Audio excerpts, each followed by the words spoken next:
Have you ever felt exhausted even though you were winning? Have you ever felt like, man, things are going the way that I want them to go?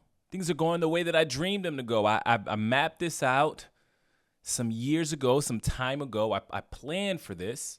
I've done the work, and the work has paid off, yet it doesn't feel quite right. It doesn't feel quite right. It feels a little off.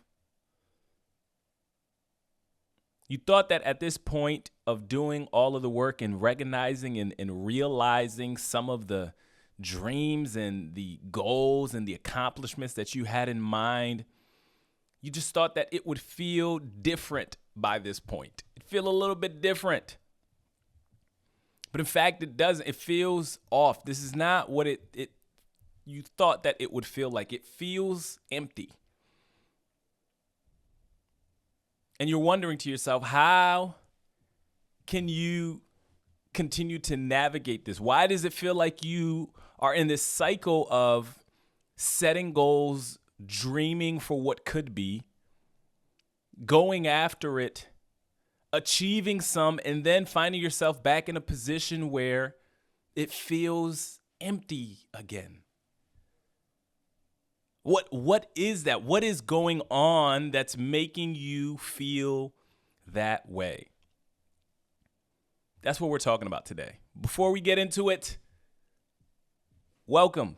My name is Josh, and I'm super excited that you're here having this conversation with me. All right, here's my commitment. My commitment is to have honest, open, and transparent conversations with you, the listener. This is a space where we share insights, not advice, to help you get unstuck, move forward, and live aligned so that you can build a life that actually fits. Now, when we think about this cycle that we find ourselves in, the question I want to ask before I address the cycle that we find ourselves in is, why do we keep entering this cycle? Why are we continue to be in this cycle where we're dreaming and setting goals and going for something, and then we're trying to attain it and doing the things that come with it, and then we get some type of success, but then that success just never feels like enough. It doesn't feel as hefty as we thought that it would. It doesn't hold the weight that we thought that it would. Why do we keep entering into this cycle even though we know better? Here's what I've started to realize as I navigate this cycle, even for myself. You see, the cycle seems to start for me when I slowly start to replace my identity with the thing that I'm doing. It starts creeping in, this feeling starts creeping in when I start to have this identity drift, right? When I'm more tied to the outcome of what I would like to see happen, and I get so consumed with feeling like, man, when I get to that outcome, then just maybe then my identity will feel complete. Then just maybe then that thing will help me feel complete. Right? You've ever navigated something like that where you thought to yourself, I love this because I feel like I fall into this trap a lot. Ever fall into the trap where you say, man, if I can just have X amount of dollars in my bank account, then I'll be set. Or if I can just get that job, then finally I'll find contentment. Right? Or if I can just be married by that time, if I could just have that family that I want by that time, if I can just, whatever the thing is, fill in the blank, if I can blank, then it will be okay. And see, what happens when we start to think that way, what happens when we start to ponder that way is that we unintentionally start to put our identity in the thing that we would like to see and the thing that we would like to realize. We put our identity slowly drifts into that place. You see, and in that place, it's not the safest place to be, because then we shift ourselves from being enough just by ourselves and not with the external things. And we trick ourselves into believing that we're just missing one thing for all the things to just make us feel better. Man, it's real.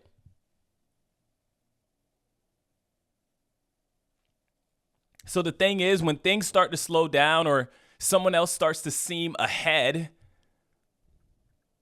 it doesn't just threaten our plans, it threatens us. Right? So we're so now tied to the thing, whatever the result is, whatever the relationship is, whatever the amount of money that we need in the bank account is, whatever that is, we're so tied to that.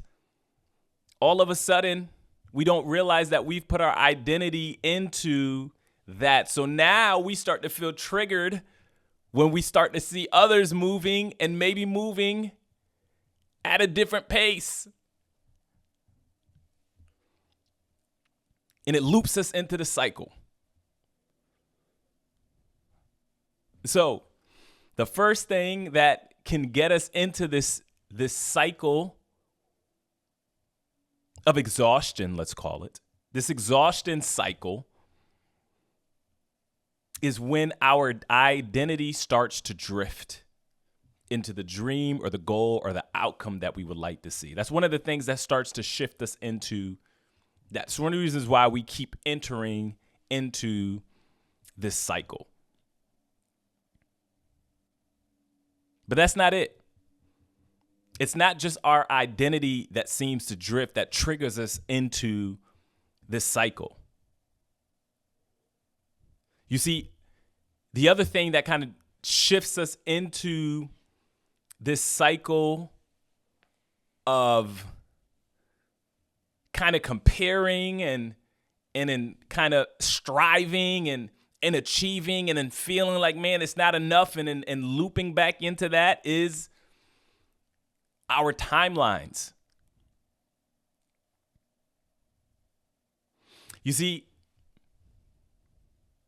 we have and are influenced by so many things that are around us, right? There's so many voices that speak into our lives, intentionally or unintentionally. Right? Let's look at some of those things. Some of those things can be, one of the things can be culture.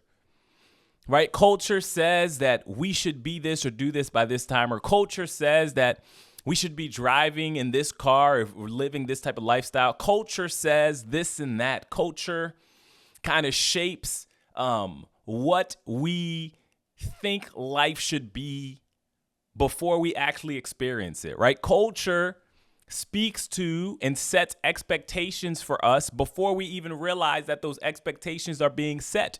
Whether it's from the movies that we grew up watching, whether it's from the circle of friends that you grew up around, or the circle of people or your community that you grew up around, culture dictates and sets timelines for us. But, it's not just culture that sets timelines. Along with culture and the community of things, we have social media, right? Social media also crafts timelines for us. Because some time ago, we were able to lead lives, and I'm not knocking social media. Social media is a beautiful thing. I think it can be an amazing thing. It connects us. It allows us to do so many more things, creates entrepreneurs, all of these wonderful things that it does. But I think some of what's come with that is years and years and years ago, our only concerns in leading our lives was what we kind of had in front of us. And And if you grew up in my era, you might have heard of the term keeping up with the Joneses, right? So keeping up with the Joneses was essentially it's not that you didn't compare, you did compare. But you were comparing with the people that were on your street that you lived with, all right? You were comparing with the people that you can actually see and navigate with. But with social media now, it allows us to compare with people we would never run into in real life. We will probably never run into in real life. We get to see how everyone's doing. And again, the nature of social media is we like to show the highlights of what it is. So we have a ton to compare from. And those things that we see on social media and the people that we see. Listen, I be seeing sometimes, I be looking at these basketball contracts and I be looking at these entrepreneurs making millions and millions of dollars. And I be like, wait a minute now. Wait a minute now. How old am I? What am I doing with my life? Right? You see, the trap of that is that those things that we see and that we consume, it'll shape our timelines for how and when we think things should happen. You see, in social media, it's the industry that we find ourselves in for work or whatever that is. It's you comparing yourself to your past self and thinking, well, if my past me was this, then by this time I need to be this. Or maybe it's just someone that you admire, that you've looked at how their lives is going, and you're just like, man, I would love for my life to be something like this. But we build timelines. We build timelines. And sometimes in our minds, we will consciously or subconsciously hit a timeline, and it'll start to trigger something in us that makes us to start to look around to be like, wait a minute, now, where am I compared to? And we're off to the cycle. We're off in the cycle. We start comparing. We're right off into that cycle. I'm not going to lie to y'all. The boy is turning 35 this year, Lord willing. Clap it up for 35. Clap it up for 35. The boy's turning 35 this year, Lord willing. And listen, I'm not going to lie to you. My brain starts to think a little bit, right? 35 just seems to be a milestone. And at times when I'm not careful, I start to compare myself based off of said milestone. Because unbeknownst to me, I have expectations that I thought would be true at this point. I had a life that I painted in my mind that was not based off of fact. It wasn't based off of anything but pure, man, this is what I would like to see. Man, this is what I would like to be true. And let me tell you something. It ain't all it look like. It's not all it looks like, right? But like, man, we want to be in a home by now. I want to own home ownership. I want to be able to do that. The climate is looking different right now. It's looking very different. It's not what I thought it was going to be coming into it, right? There are things that I'm navigating as I navigate my own timelines that skew me and trigger me into this cycle. You see, and our timelines can continue to trigger us to fall into the loop, and that loop, and that loop. So it's our identity. When we allow our identity to drift,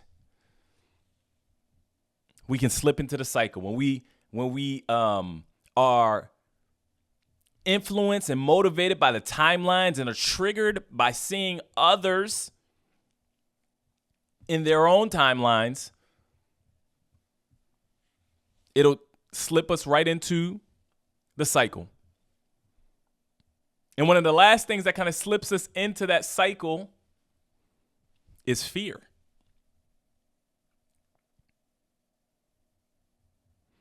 You see,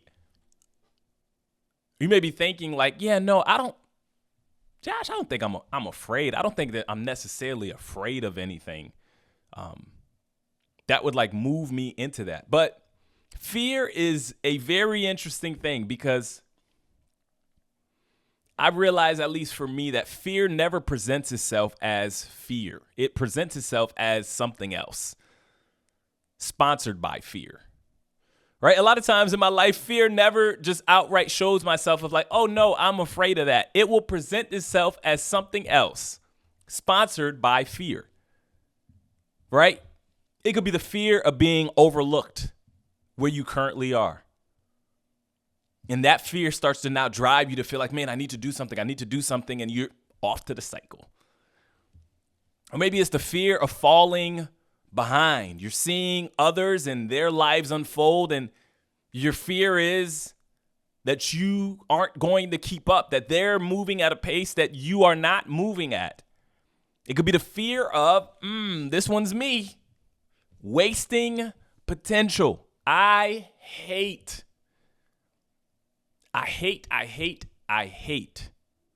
the feeling or the thought that I would leave this earth not maximizing all of the gifts and talents that God has placed within me. That's a fear of mine. I'm telling you, I would slip into that multiple times where I feel like I want to make sure that I'm maximizing the potential. Or maybe it's fear of disappointing people. Whatever that fear may be, whatever that fear is sponsoring within you, you try to stay busy, you try to stay useful, you try to stay productive, and you're right back into the cycle.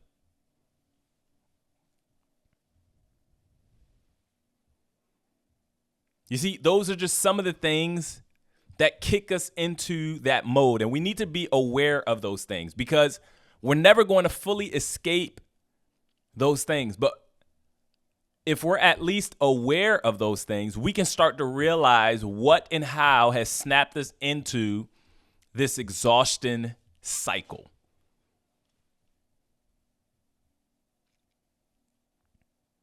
But it's not enough to just know what gets us there. What is this cycle? What are the phases of this cycle? Are there actually phases to the cycle?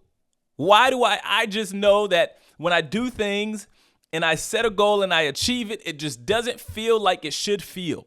Is it that practical? Maybe not. I'm not saying it is, but I'm saying here's some of the things that I've realized, some of the seasons that may fall within that exhaustion cycle.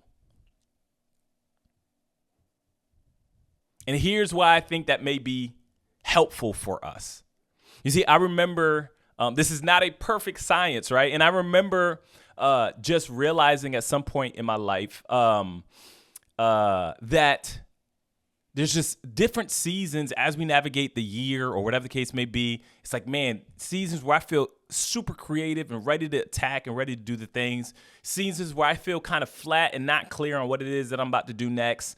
And then there's also seasons where it's just, man, like everything is just happening and I can't focus on the thing or the dream or the goal that I had in mind because life just keeps throwing things at me. And at one point,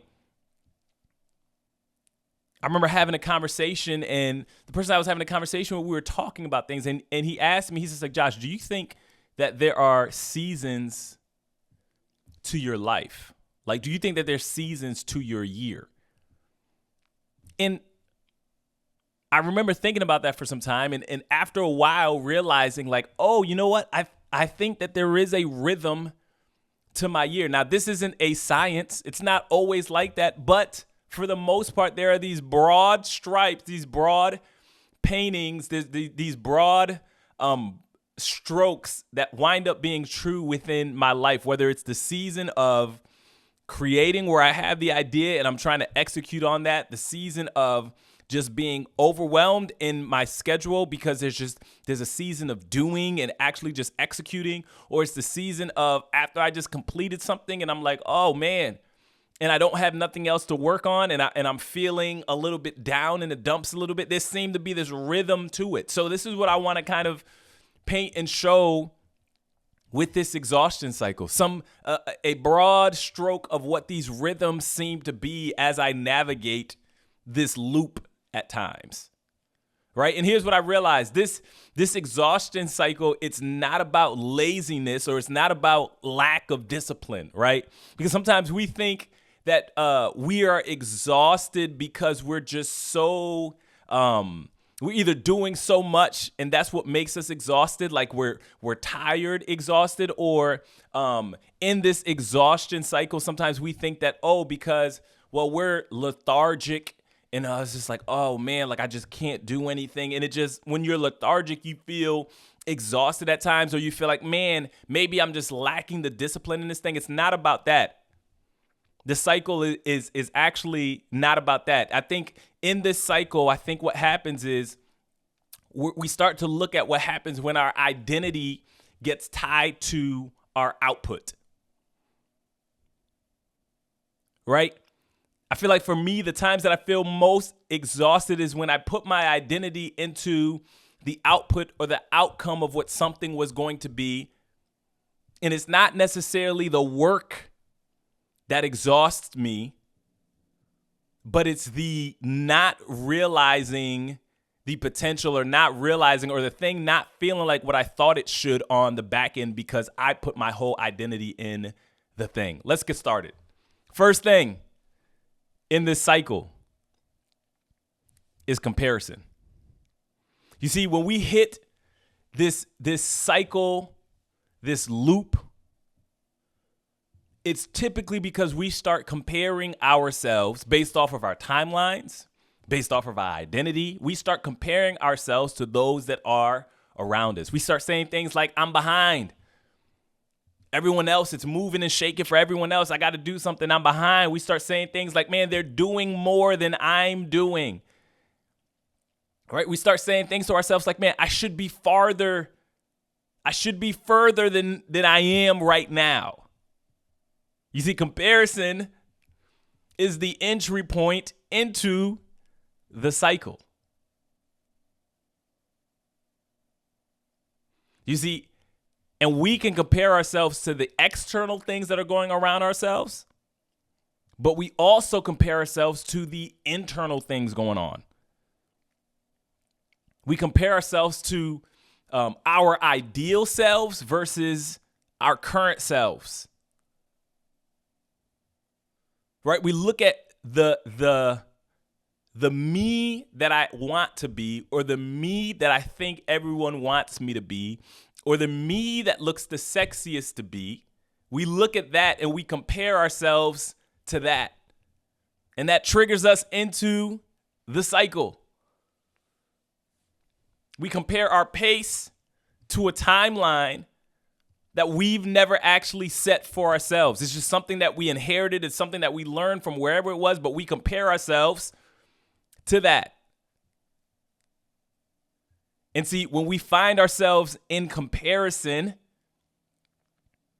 the next thing we feel the need to do is we feel triggered to do something about it. We feel triggered to get out of whatever that tension feels like. If we feel triggered to not feel the feelings of not feeling enough, we feel triggered by feeling like we're behind. We feel triggered by looking at others and looking at them and how it feels like they have it all put together. And now it creates something within us, right? Comparison creates pressure. It creates this pressure within us, and we want to do something with that energy. So typically, that's what we do. We do something. So if the first loop, the first entrance into the cycle is comparison, after we compared and we're triggered and we're bothered and we now feel the pressure, we want to do. But we don't just want to do, we strive. You see, doing is kind of executing on the thing that you needed to do. Striving is more about action fueled by this anxious energy. Right? You don't say to yourself, man, I just need to do this. Like, we don't just look at each other, look at other people's journeys or look at comparing ourselves to other things and just say, you know what? We don't just use it as motivation to be like, man, you know what? Let me go and execute. That's not what I'm talking about. I'm talking about, we don't say, I just need to do. We say, I need to do more. I need to do more. I'm at work and I feel like they need to see me more. I need to do more. I need to do more.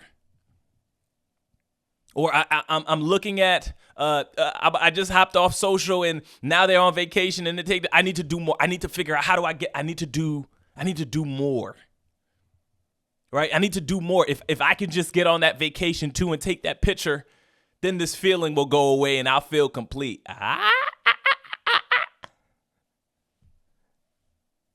If I could just do that thing and push harder, then they're going to see me for sure and they're going to recognize all of my value and this feeling will go away. We strive. We strive and we strive.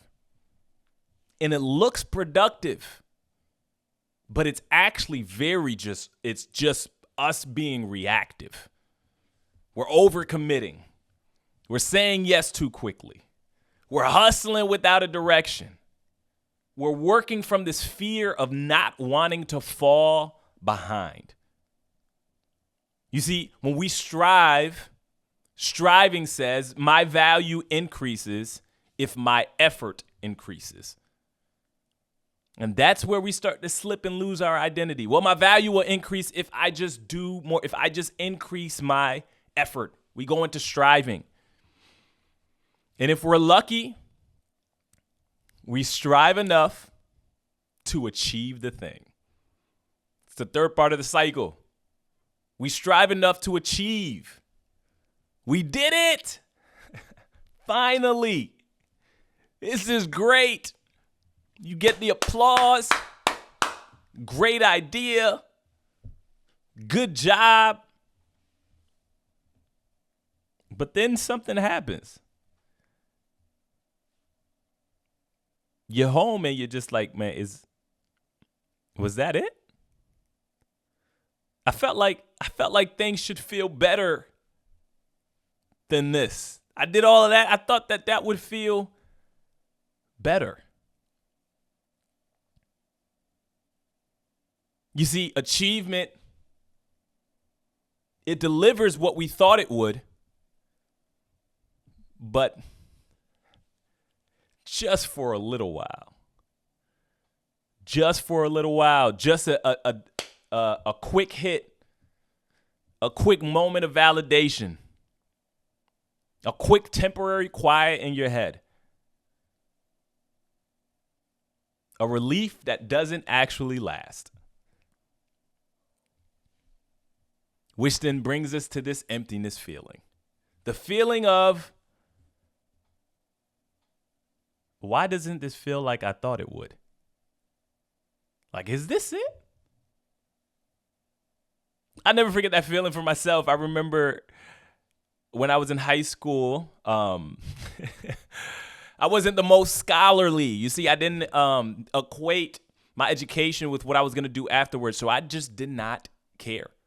And I remember at the end of freshman year, you're supposed to graduate with 25 credits. I remember at the end of freshman year, I had 7.5 credits. And from that point forward, everyone looked at me like things were not going to work out for you, my friend, in your life. Like this is who Josh was. That they tried to take that and define me. So after freshman year, I just remember trying to bounce back from that deficit. Right? I had to try to bounce back from that deficit. And I remember just, I remember just teachers kind of labeling me in a way, guidance counselors labeling me in a way, my parents labeling me in a way. in this way of like, you can't do this thing. So I got super competitive and put a chip on my shoulder and said, well, because you think I won't, I will. And they thought there was no way that I was actually going to graduate on time. Long story short, I graduated on time. But I remember channeling all of the disrespect that I thought I was taking year to year, month after month, day after day. So much so, I remember my parents didn't even take off of work. I remember my mom didn't even take off work. She had to take off late because she did not think that I was actually going to graduate. I remember getting to graduation. I did it. Let's go. I remember being so excited. And I never forget, I'm sitting there in the grass, got my diploma on the turf, Danbury High School. I'm sitting there. And after we walk away with everything, I just couldn't shake the feeling of like,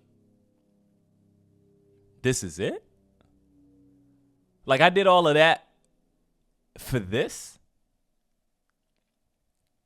And it was just an emptiness.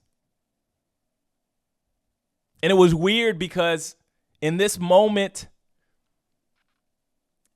is the most confusing part of the cycle, because from the outside looking in, it looks like success to everyone. Everyone's congratulating me, high-fiving. And they could be congratulating you. Great job, man.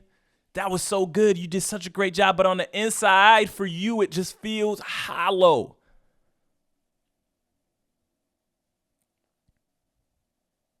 It feels empty. And that's the cycle we run. We feel that emptiness. We live with that. We start to try to understand what it is. And then something catches our eye. Someone else just did something. You just saw another social media post. You just started to look at how far you came from and just like, man, I don't think I came as far as I thought. And we're right back in the cycle. Right back to comparison. Chasing and chasing and chasing.